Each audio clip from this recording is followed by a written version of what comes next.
Good evening, friends, and welcome to another edition of Crime Time with DutyRon. Guys and girls, you know the drill. I'm a retired New York City police detective, and if you like all things true crime related from the police detective's perspective, hit the subscribe button, hit that notification bell so you'll get all things DutyRon and Ed Wallace when we go live or upload another video. Hey, tonight we're going to talk about University of Idaho. 4 college students who were brutally murdered, stabbed to death in their off-campus college home just 365 days ago. This is no anniversary. This is the 1-year mark. And it's unbelievable that the time has gone by so quickly. It seemed like we were just starting to talk about this just maybe a month or two ago. It's just unbelievable. So tonight, we're going to remember the victims and their families, as we always do here on Crime Time with DutyRon. And keeping that in mind, we are sending a special prayer to our producer's family, Josh Hernandez, to his family, to his friends, to the community, and to his loved ones. We send strength, prayers, and positive vibes as always. Things will never be the same here, but we got to continue on. So tonight, I'm going to bring this to you. We're going to remember the victims and their families. And that's what it's about. Ethan Chapin, Xana Kernodle, Kaylee Gonzalez, Madison Mogen. Those are the 4 victims, but their families are left behind. Their college students, the friends, the acquaintances, their cousins, their aunts, their uncles, the relatives, they are all left behind in the aftermath of what happened on November 13th, 2022. So I'm going to play this for you guys.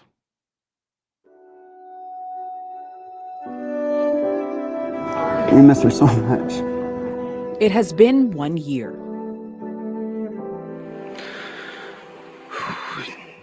Since 4 students were murdered. Xana Kernodle, Ethan Chapin, Kaylee Gonzalez, Madison Mogen.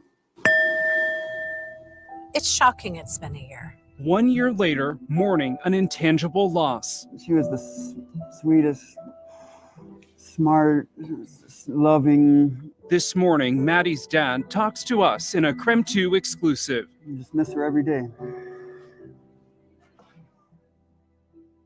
She was the best child I could have asked for. 1 year later. I'd give anything to hug that kid again.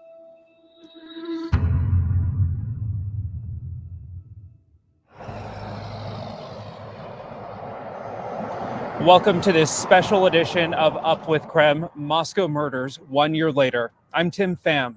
And I'm Channing Curtis. This morning, we are live from the University of Idaho's campus in Moscow as the community mourns the loss of 4 young lives: Ethan Chapin, Xana Kernodle, Kaylee Gonzalez, and Madison Mogen. Today is all about the victims. It's always been about the victims, and that's what we will focus our coverage on today. Happening today at the University of Idaho's campus in Moscow, where we are this morning, there will be a student-run vigil today. The event will focus on honoring and remembering the lives of the 4 classmates they lost 1 year ago today. There's going to be candles, moments of silence, student speakers, and the vigil is open to anyone who wants to attend. I'm really proud of their efforts in what they're going to be doing, because I think they're going to show that while we are moving forward, we're not moving past. We're bringing those individuals with us. And they'll also be conveying thoughts of love and care and support for the families that are still navigating this and will be for the rest of their lives. And so I'm just really proud of our student-led initiative. They're going to do fantastic, and I will definitely be there in support of them. Tonight's vigil will begin at 6 p.m. on the admin lawn. If you can't attend, the university is asking everyone to turn on their porch lights from 6 to 7 p.m. in honor of the 4 students. Now, one of those 4 students was Ethan Chapin, who was actually born and raised in Skagit County.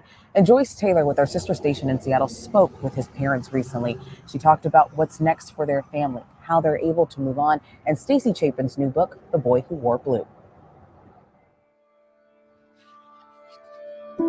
On a beautiful star-filled October night, triplet children were born, and oh, what a sight. 3 healthy babies, what could we say? Such a joyful, amazing, and momentous day.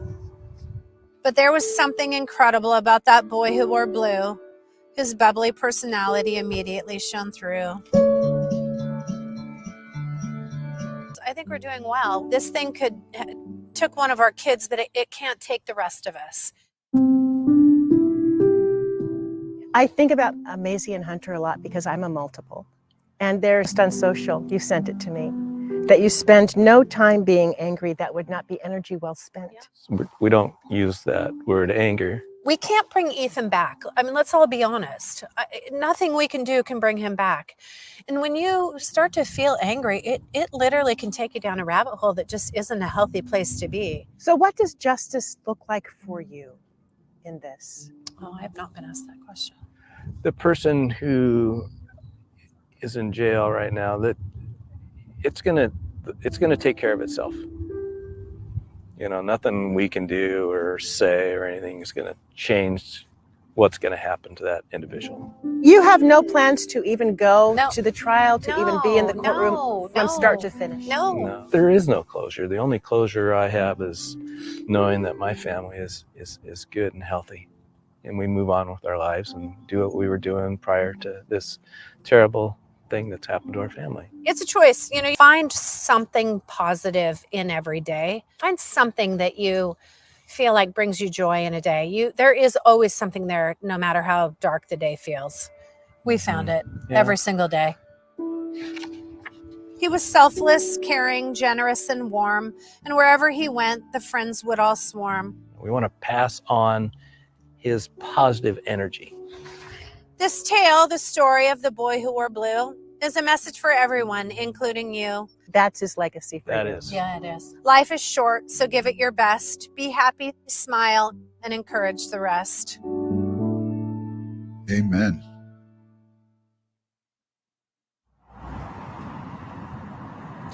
We want to thank the Chapin family for sharing their story with our sister station in Seattle. We also spoke with Madison Mogen's father, Ben Mogen. He shared how he wants his daughter remembered. Here's a small clip of my interview with Ben. We wanted to see her before she went back to school. So my mom and I set up a little breakfast or coffee date here. And we met with her and she drove back to Moscow. Months before the murders, Ben Mogen got to sit across the table from his daughter, Maddie, for a final cup of coffee, not knowing it would be the last time. Still ahead on this special edition of Up with Creme, my exclusive one-on-one interview with Ben Mogen and how he wants his daughter remembered. And today we will be remembering all of the 4 victims here on Up with Creme. But we also know that today there are a lot of other headlines that you need to know about. So this morning, Creme 2's Nicole Hernandez is live in studio with the latest on our top headlines this. So there you have it, ladies and gentlemen. I thought that was a well done 7 minutes or 11-minute piece to show 2 of the families and how they are grieving 1 year into this ordeal. And it's a parent's worst nightmare. I wouldn't wish this on my worst enemy. This is a nightmare that is something you can't wake up from. But the way Ethan Chapin's parents handle this from day one is like nothing I've ever seen. And there are a lot of people who feel like, wow, how can they not go to the courtroom? But you have to respect their thoughts and their opinions because it's their child. You know, Ethan was one of 3, the triplets. And she talked about her other children and grown adult children. And she said how important it was for them. In this year, they'll all turn, turn another age and they'll be -1. So I love that both parents, Ethan Chapin's mom and dad, said we need to concentrate on our children that are still here. And that's powerful. It's powerful. I want to play the Gonzalez family because they too made a statement to KTVB. And this is shorter, but I think it's important that we see every parent of these 4. The only one that I couldn't find a statement from today was Zenica Knodl's family, and I searched high and low. So if anybody in the chat finds an interview from today from any of her family members, I'd love to play that. But she was the only one that I couldn't find. And I'm sure that they are going through it themselves privately. So let's take a listen to this, and I'll be right back with you guys. Coming up next week, right here on Channel 7, Moscow, a year later. Monday marks a year since the horrible murders of 4 students from the University of Idaho. And we spent a few days there working on 4 stories that will air starting Sunday night. I talked to the Dean of Students, Blaine Eccles, about what the university is doing to help the students and the staff continue to heal. A big part of that will be the Vandal Healing Garden and Memorial. It's now in the early stages in the heart of campus. I also had the chance to talk to the families about the 4 students lost that terrible day. How are they doing a year later? And what are they doing to heal? I feel like it's been forever, and I feel like it was yesterday. So much of it has just been a blur. I know that it's been tremendously painful, and I know that that's still coming, and it's not over. And I don't think that it will ever be over. It would be nice to get the court proceedings over, just so that will be done. I mean, you know, I don't know if I call it closure, just it will be done. I mean, literally a year ago, Parents Weekend, we were celebrating these amazing kids that we'd raised. We were like, okay, maybe we get to step back and take a deep breath and say they're going to be okay. You know, they have each other, and they're going to live the best life, and they'll always have the 3 of them. It's a really terrible situation that our family has been put into. And you just get to a point where you have to make a decision to carry on.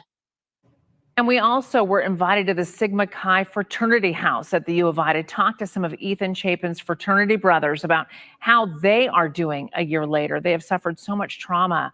And they also wanted to share their happy memories about Ethan. So we have that coming up too. But what happened last year is still so fresh for them. Because right after that happened, I mean, it was a madhouse up in Moscow. There's news people everywhere, and I don't know. It was just no one knew what was going on, really, because stuff like that doesn't really happen in a town like this. But I think as a house, we all banded together. It was hard because a lot of people went home right away, and honestly, when I was home, that was not what I needed to be doing. Like, I think a lot of people can agree. I felt way better when I was up here with my brothers rather than being at home kind of by myself. Like, I mean, I was with my family for sure, but it's just having that support system, like I said earlier, is huge. And when it's something like that happens, a support system that's already built is where I needed to be. I needed to be around these guys, talking about what I was feeling, talking about maybe we want to talk about memories of the year. Be sure to join us starting Sunday night at 10 for these stories that we put together from Moscow to honor these 4 college students. So there you have it.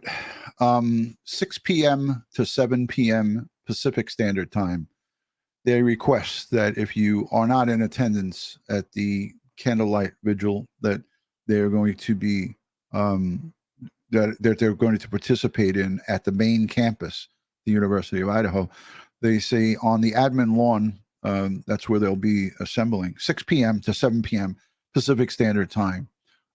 Make sure your porch light's on, and that's coming up in a short 40 minutes.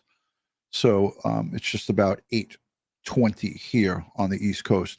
I want to say hello and a special thank you to everybody who's joining. And yes, I'm okay. I'm getting through it, guys. I'm trying to just go through the motions with as far as our channel is concerned here. Yes, I'm hurting from the loss of our producer, Josh, but I have a job to do here. We have to honor these victims and their families and all in that community, because we've been talking on this for 365 days nonstop. The coverage, it just continues and continues. But on a night like this, I couldn't stay quiet. I really did consider it. I just want you to know, I really did consider not doing anything, but something within me said it's the right thing to do. And I choose not to speak about any parts of the case. I do not mention, I will not mention the person who is indicted on these 4 murders. I will not talk today about this at all. So if anyone in the chat is looking for that, this is probably the wrong place to be, because I'm definitely not going to speak about that. It's about respect here. And as a retired police detective, I made way too many notifications of death to families for me not to be respectful on this day and every day for that matter. I wanted to go to Maddie Mogen's dad. It's an interview with Creme 2 that he did. So this one is heartbreaking because he talks in detail. And this was, I believe, from earlier today. He talks in detail about his daughter. And I think it's important for us to hear all these families and all of the things that they have to say. And thank you to everyone. Hello, Lieutenant Pete. Good to see Heidi Lee in the chat. Donna Marie, Joey Brooklyn, Robbie from Australia, Garrett, thank you for being here. Wendy Kraft, Black Rose 11, Coexist 2020. Thank you. And as I told you guys on my last stream, I have this every time I go live. This was drawn by Heidi Lee, my good friend. And this stays on my desk, and it was a gift to me on my birthday in 2020. So thank you for that, Heidi. All right, let's take a listen to Maddie Mogen's dad speak here. And I believe he's sitting down in a diner. And what a beautiful picture of her posted here before we get started. She was best friends with 21-year-old Madison Mogen, who went by Maddie. Some describe them as close as sisters. She was a senior, a marketing major, and a member of the Pi Beta Phi sorority. She loved the color pink and planned to move to Boise after she graduated to be closer to her boyfriend. Her father described her as the light of his life. She was the best child I could have asked for, and yeah, we miss her so much. Unimaginable grief still feels as fresh as it did 1 year ago on this day. Ben Mogen thinks about his daughter Maddie every single day. In his first interview since his daughter's memorial, Ben Mogen tells me how he finds ways to remember his little angel. This is the tattoo that I got to remember Maddie. Maddie Mogen, She is my little angel. has always been her dad's angel. Having her in my life got me through a lot of dark moments. Maddie is Ben's light, his reason to live. Well, I wouldn't be here without her. Here, living his life, but also here. And hot, not iced, please. At this Coeur d'Alene Starbucks. The last time that we ever went somewhere together, it was here. There used to be a table right over here, and that's the one that we sat at. Yeah, every time I even drive by here, I think about just how much I wish she was here with us.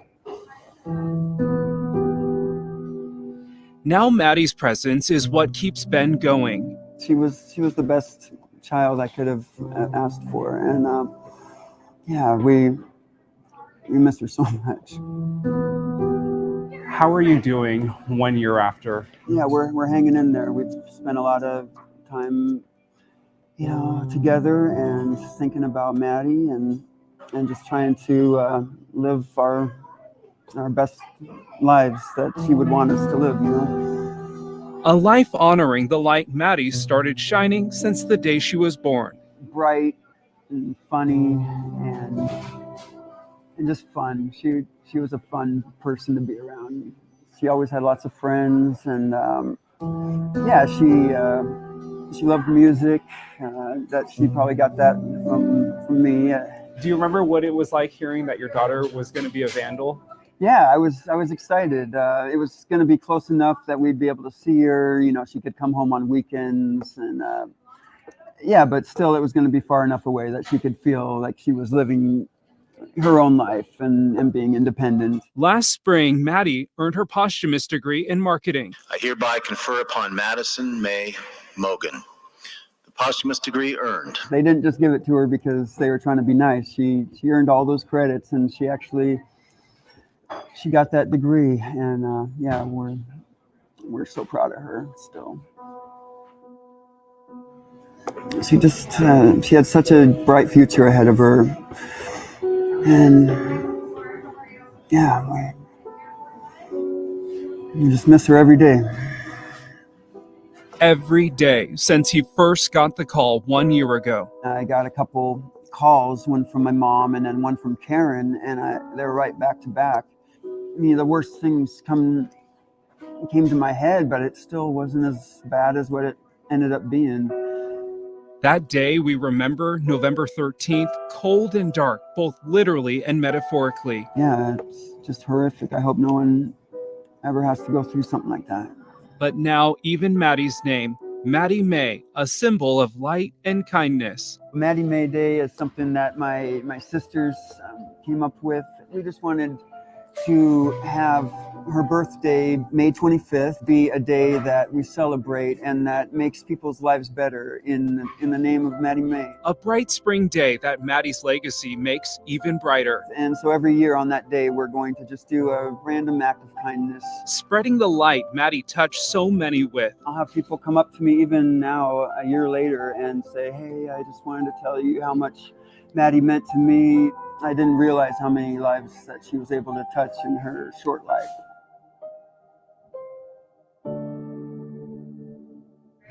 Where are you in the stages of grief right now? I've been able to keep my head up. It's really easy to spiral down after something like this. 365 days missing milestones with his Maddie May. It's why he holds things like this close to his heart. She wrote, Happy Father's Day. I hope you have the best day. I can't wait till we can hang out again soon. This was the last Father's Day card Maddie gave her dad. My God. I'm proud of how far you've come. Thank you for always encouraging me to do my best. Love you lots and lots, Maddie May.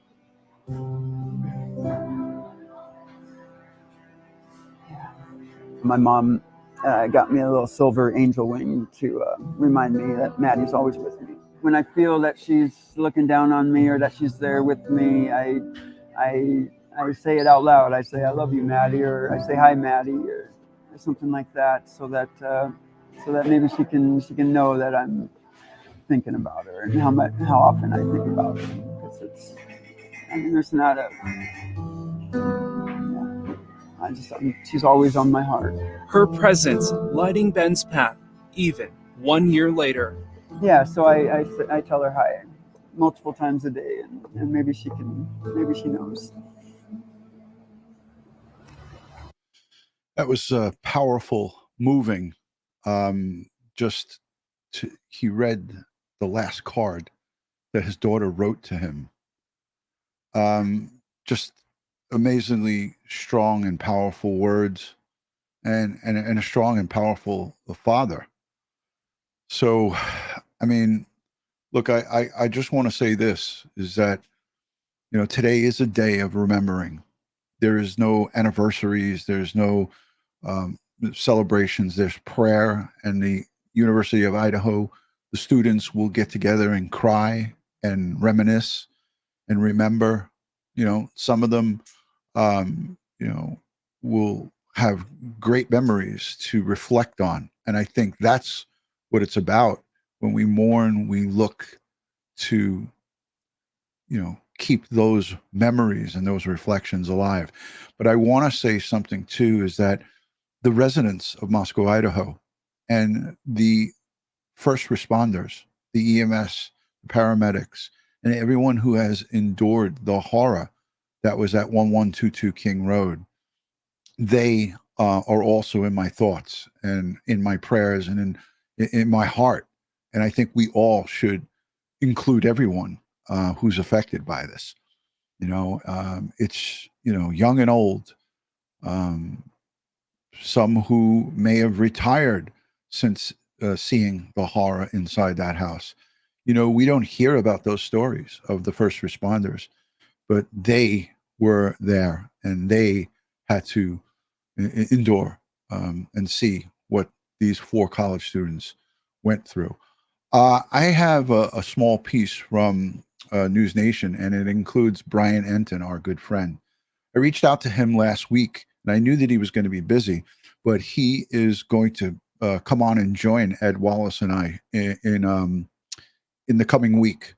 I'm going to wait. Obviously, I didn't even ask him for tonight, but Bryan agreed to. It's been too long, and we're going to have him come on and give his perspective. He's down, boots on the ground in Moscow, Idaho, as we speak, and I do believe he'll do the coverage of this candlelight vigil on the admin lawn on campus. So yeah, Bryan is great. They call him News Daddy. I call him a friend, and I always enjoy his coverage. So let's take a listen to Bryan Entin. But before I do that, I just want to go to the chat. #DutyRon if you have any questions as it pertains to remembering Ethan Chapin, Xana Kernodle, Kaylee Gonzalez, and Madison Mogen. Please put it in the chat, #DutyRon, and any type of questions, I'll be happy to answer it. Timmy Costa, my good friend, hold on. I got another item that I have in my office all the time that I got from this guy. In God we trust, all others we polygraph. There's Timmy Acosta. That's his gift to me. And Ed Wallace was a gift from Tim Acosta. So little Patty says, don't hate, meditate, let it be. Gabby Petito, amen. Florida Pete, always great to see you, my brother from another mother. Good to see you, Pete. Thank you for hanging out. I appreciate everybody coming in here. So let's take a look at Bryan Entin's coverage. Yes, Eileen, there is several scholarship funds. Ethan Chapin, his family started one, and his brother was the first recipient, and that happened weeks ago. I know that Maddie Mogen, her dad, started a fund, and yeah, there's many to talk about. But today is not the day for me to do that, to talk about that. We'll do it on another live stream, and we'll highlight all of the positives that come out from these individual families. What I thought was really interesting about Ethan Chapin's family is that they mentioned that there are 3 other families who have a say in this, and also, obviously lost a child, an adult child. Our children are always going to be our children, no matter how you cut it. You have a 40-year-old, it's still going to be your adult, son or daughter. It's going to be your adult child.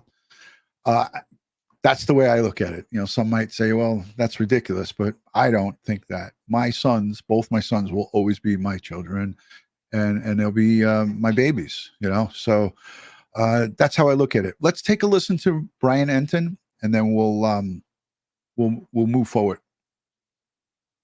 This was from News Nation, 7 a.m. Pacific Standard Time. So early in the morning, Bryan Entin, boots on the ground.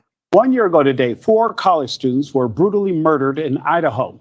It's a case that kept the nation's headlines top of mind for weeks. Yeah, it was so graphic, so horrific. It took more than a month for police to make an arrest. Really, it was pretty quick, though, considering what they had to go on. But Madison Mogen, Kaylee Gonzalez, Xana Kernodle, and Ethan Chapin, they were all stabbed to death in their beds. This was in their off-campus home at the University of Idaho. You remember how horrible and gory this story was.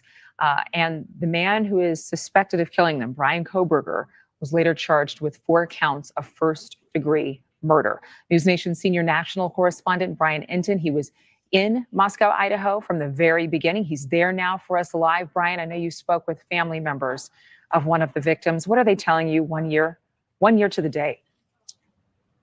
Yeah, it's a very sad time, obviously, Adrian. It's still just so raw here in Moscow, Idaho, because nothing like this has ever happened here. It's normally just a sleepy, quiet college town. And then they had this brutal murder that they're still dealing with. These 4 beautiful college students stabbed to death in their sleep at their off-campus house. And for the families, this is really a nightmare that they're living every single day. It's interesting coming into the 1 year mark, Adrian, I thought, these families go through hell every day. Does today really feel any different? And it does. Kaylee Gonzalez's parents told me it does feel different, acknowledging that it's been 1 year, because you're acknowledging that a whole year has passed. You've gone through every single holiday without your daughter, their birthday, your birthdays. Every milestone has now officially passed, and they said that is especially difficult to deal with. They actually still pay Kaylee's cell phone bill because it's comforting to them to know that they can still text her phone. It's something they do often. Listen to what Kaylee's parents told me. Is it comforting texting her? Yeah, it's usually when, it just sucks because you just want her to reply so bad. So bad. And I go to our last message all the time, and it's just crazy to me because I remember exactly where I was, what I was doing, what we were talking about. Me and Steven were out when she sent me that picture. And I would have never known that Kaylee would be dead in 12 hours from that picture. And this is that text message that Kaylee's mom, Christy, is talking about. It's the final text message that Kaylee sent her. It's a picture of her and her best friend, Maddie, there. And you can see that Kaylee's mom wrote back, "My lovies." That was the last time they communicated, 12 hours before the brutal murder. And for that family, it's hard because Maddie was like a second daughter to them. So they say it's really like losing two daughters. Today will certainly be emotional here on campus. There is a candlelight vigil planned for this evening. Nick? Bryan, I can only imagine how tough it is for all the families involved and those who knew and loved each of them. Amen to that. Yeah, Bryan looked like he was tired. It was early in the morning. But yeah, I mean, every family has their own way of grieving. And Joey Brooklyn said it well. I sent a message to Josh on his Twitter.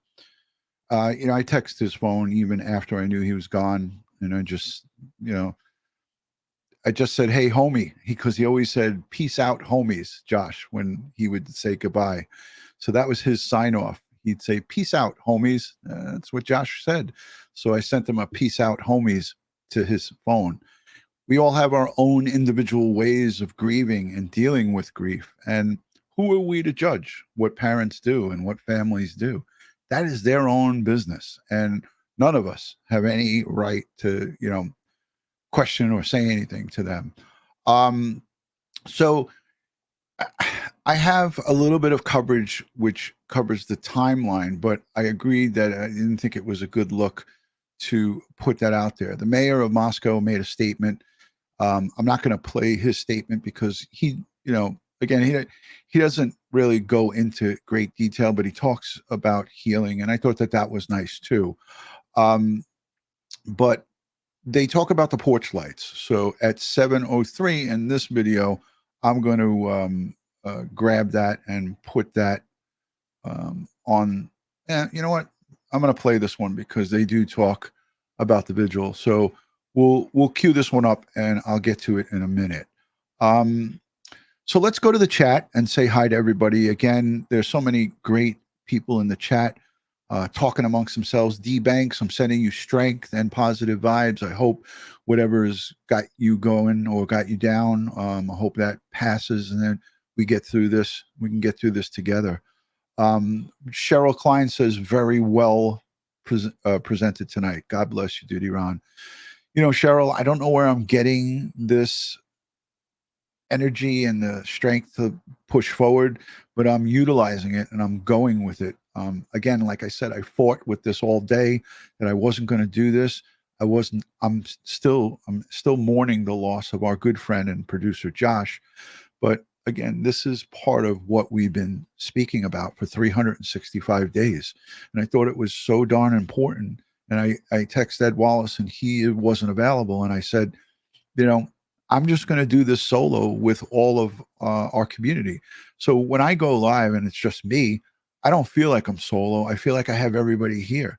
And I feel like Josh is here with me as well, pushing me and giving me the strength.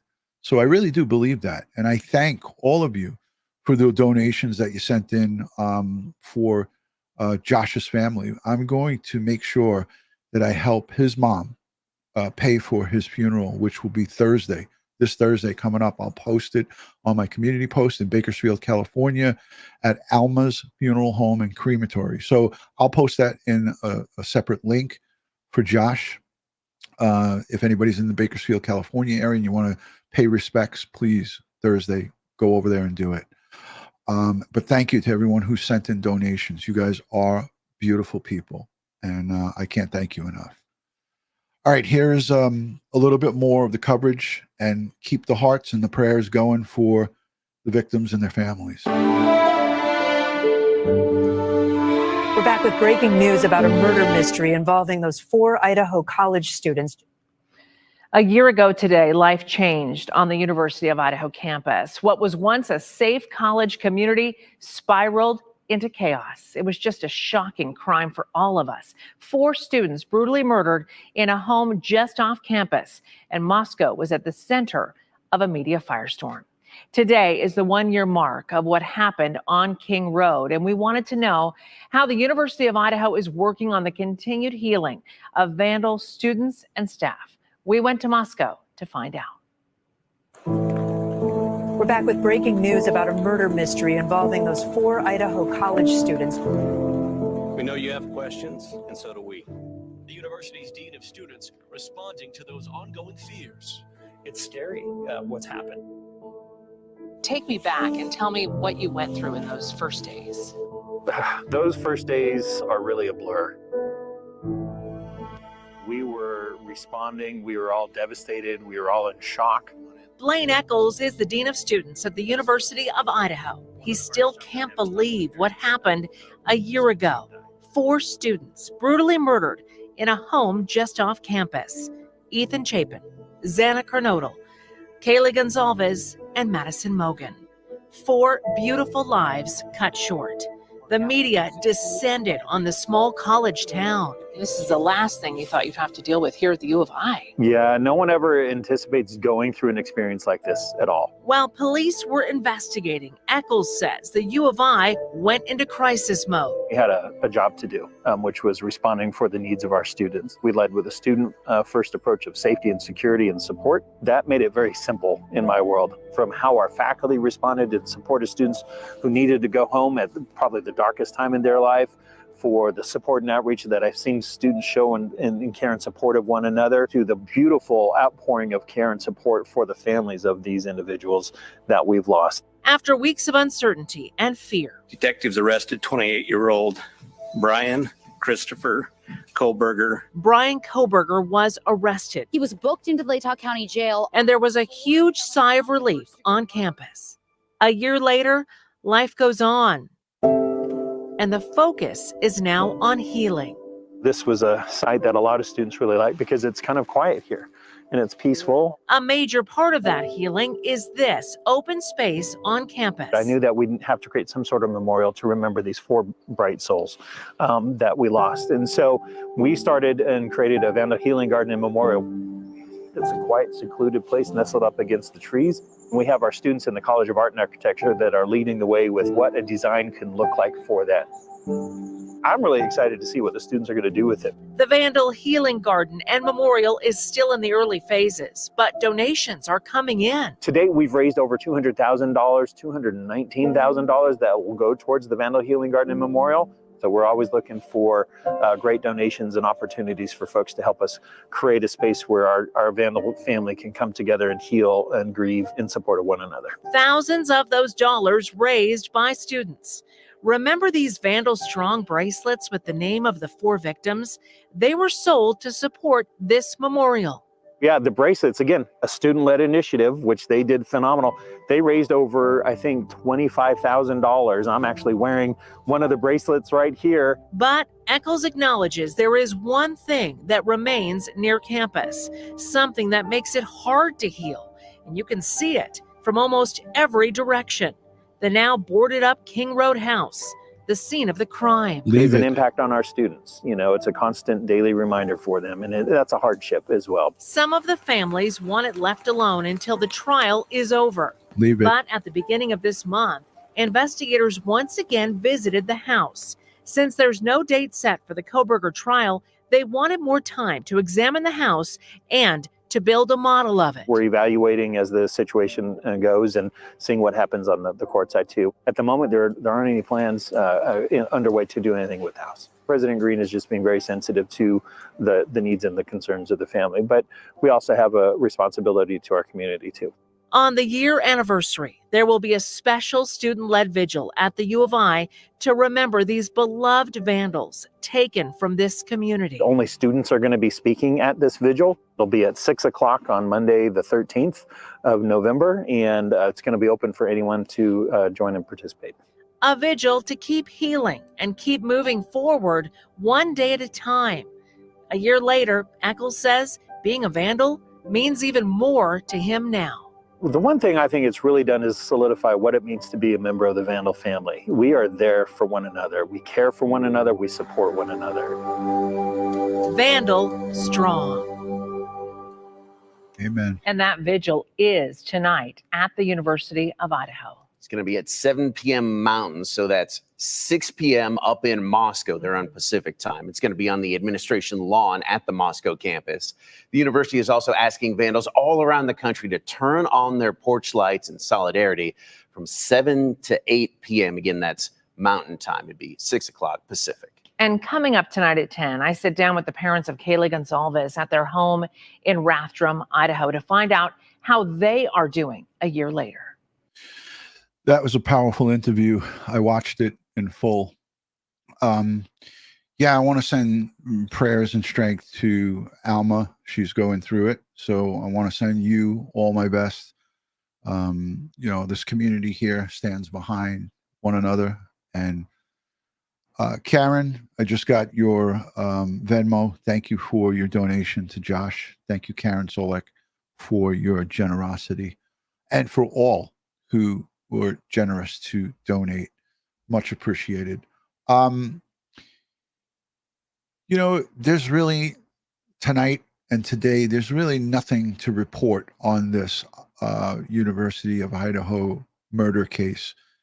All that should be done and all that should be broadcast or videos made or uploaded should be about these four: Ethan Chapin, Xander Knodel, Kaylee Gonzalez, and Madison Mogen.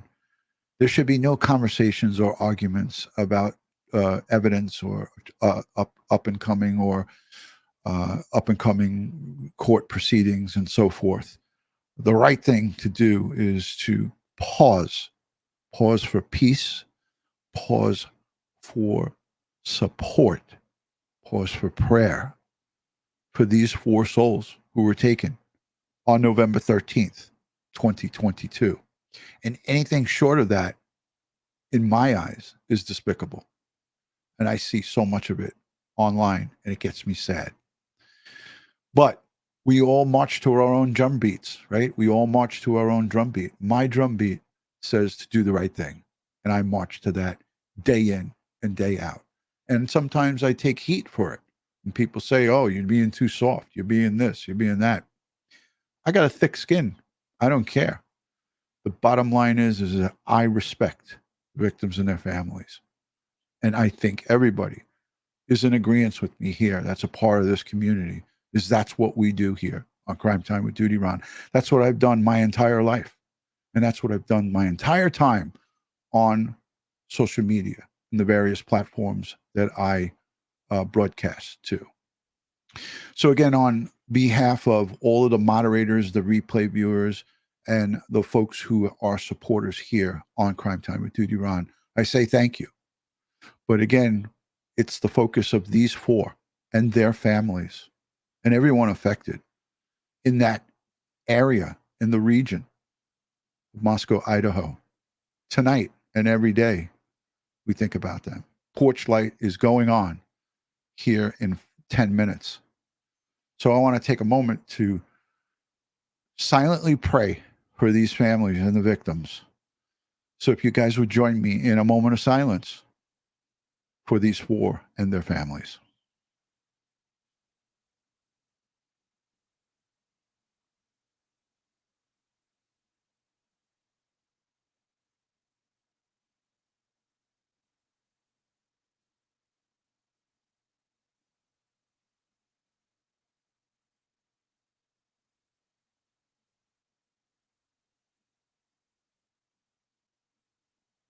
Amen.